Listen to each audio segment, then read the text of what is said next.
सरकार के साथ साथ प्रधानमंत्री नरेंद्र मोदी जी के शब्द भी अब गिरते नजर आ रहे हैं। वो बार बार कभी मुजरा हो या हिंदू मुसलमान हो या आपके बैंक को बंद कर दिया जाएगा, आपकी भैंस को खोल लिया जाएगा और आपका मंगलसूत्र छीन लिया जाएगा। उन तमाम मुद्दों पर बात होगी साहब। प्रधानमंत्री नरेंद्र मोदी जी को अपने शब्दों की गरिमा को बनाए रखना चाहिए, क्योंकि आप एक चुने हुए प्रधानमंत्री हैं। प्रधानमंत्री नरेंद्र मोदी जी बार बार बार बार अपने शब्दों से देश की जनता को, देश के नेताओं को, तमाम विपक्ष को खत्म करना चाहते हैं और अपमानित करना चाहते हैं। आप बताइए, मुजरा एक शब्द है, तवायफ का अपमान है। आप बताइए साहब कि एक तवायफ कब होता है, तवायफ बनती है, मुजरा वो कब करती है? आप जानते हैं साहब? आप नहीं जानते हैं, मैं आपको बताता हूं।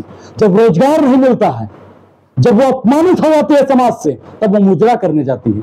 मुजरा होता है, मुजरा एक शब्द है जिससे आप देश की तमाम महिलाओं का अपमान कर रहे हैं साहब। और आप अपने आप को महिला हितैषी कहते हैं। किसानों का आपने अपमान किया, जिसने किसानों के ऊपर गाड़ियां चढ़ाई, आपने साहब उसको टिकट दिया। जो आपका नेता विधायक गाता है कि कब देवू, कहां देवू, कैसन देवू, जैसन देवू, लेवे के बानी हम तैयार, आप उसको टिकट देते हैं। जो कहता है कि छुरी तेज कर लो, तलवार तेज कर लो, सब्जी काटने का ही काम आएगा, आप उन लोगों को समर्थन करते हैं साहब। जो इस देश का विभाजनकारी नीतियों में सहयोग करता हो, जो देश में डबल करेंसी और डबल संविधान की बात करता हो, डबल तिरंगे की बात करता हो, आपने उनसे मिलकर सरकार बनाई साहब। आप बार बार इस देश के लोगों का अपमान करते आए हैं। मैं आपको साहब बताऊंगा, 2 करोड़ रोजगार पर मुजरा किसने किया था, मालूम है आपको? आपने किया था। महिला सशक्तिकरण के नाम पर मुजरा करने का काम किसने किया था? आपने किया था।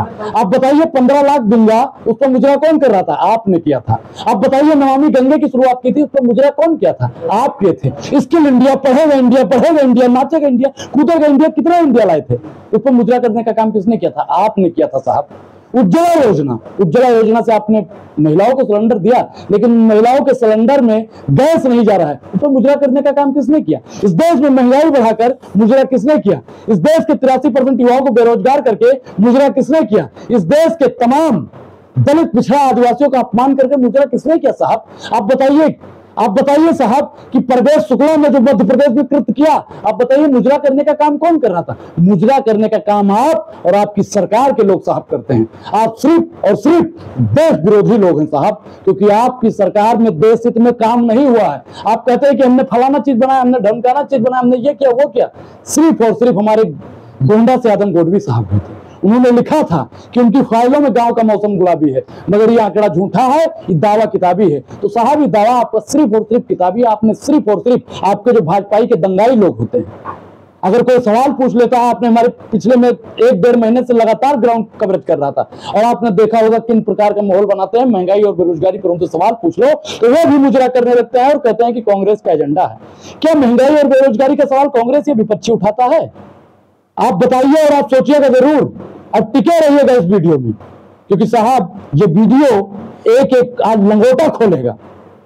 मैं पिछले 1.5 महीने से लगातार ग्राउंड की रिपोर्ट दिखा रहा था, मैं अपनी खबर नहीं दिखा रहा था।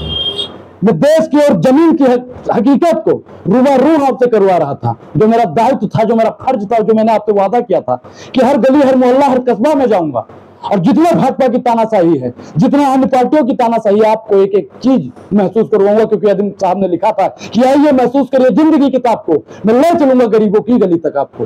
तो मैं साहब लेकर गया। अब आप लोगों का फर्ज बनता है, आप लोगों का दायित्व बनता है। जब आखिरी चरण का 1 तारीख को मतदान है, 6 चरणों का मतदान हो चुका है साहब।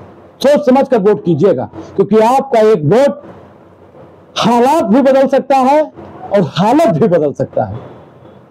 समझ रहे हैं ना? आपका एक वोट आपके बच्चों का भविष्य बचा सकता है। आपका एक वोट किसानों का कर्जा माफ कर सकता है। आपका एक वोट 83% युवा जो बेरोजगार है उनको बचा सकता है। मेरे एक वीडियो में आपने साहब देखा होगा, पहले एक युवा उसमें कह रहा है कि हम लोगों के पास में रोजगार नहीं रहता है तो हम लोगों को आतंकी नजरों से देखा जाता है, घर वाला इज्जत नहीं करता है, रिश्तेदार इज्जत नहीं करता है, और सबसे बड़ी समस्या ब्याह नहीं होता है।